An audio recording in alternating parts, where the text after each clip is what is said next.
Hey everybody, it's Ryan here from On Tabletop. I'm joined by Connor from Inside Up Games. Hello. How's it going this weekend at Essen? Wonderful, I love Essen.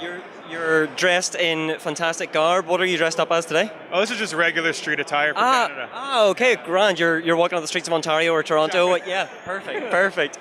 Tell us a little bit about Gorus Maximus that you're showing off this weekend. Yeah, for sure. So it's releasing at Essen. It's a 1 to 8 player trick-taking game. So yeah, we've got a wide range. It's basically a deck that will change depending on player count, so you always have 10 cards in hand. A couple of unique mechanics that you'll see on the cards themselves is, for example, the positive point values on subcard, but also the negative point values. So in like most trick-taking games where you're just trying to win as many tricks as possible, and this one it's more about the tricks you're winning and their value within the game itself. Okay. On top of that, there's the unique ability of changing trump mid-trick. So in the example hand we've set up here, people are going to be playing cards. The first player plays his 7, a blue 7. You have to follow suit if you can. Player 2 doesn't have any blue, so they drop in their 8, giving them -4 points. All right? Everyone else wants to stay below that 7 in blue and drop it as they can.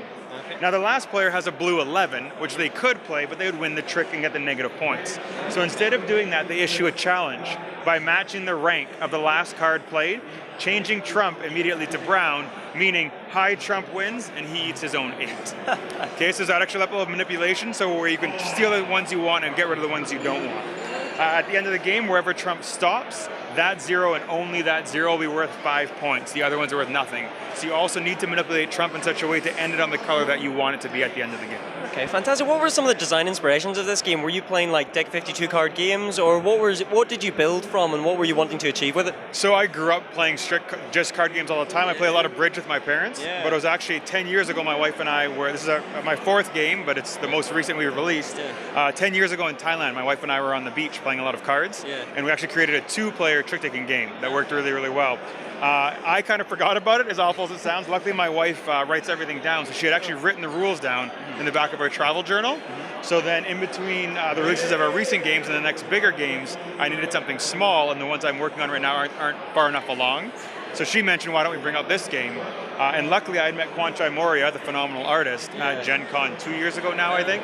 And we had hit it off and wanted to work together. So I reached out to him and tried to find out what inspired him, what he wanted to do.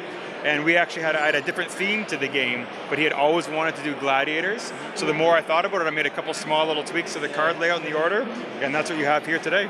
Perfect. Thank you very much for talking to us, Connor. That's awesome. Come check out Inside Up Studios at Essen this weekend. We'll be covering the event all weekend. Check out our videos and our live blog on tabletop.com. We will see you in the next video.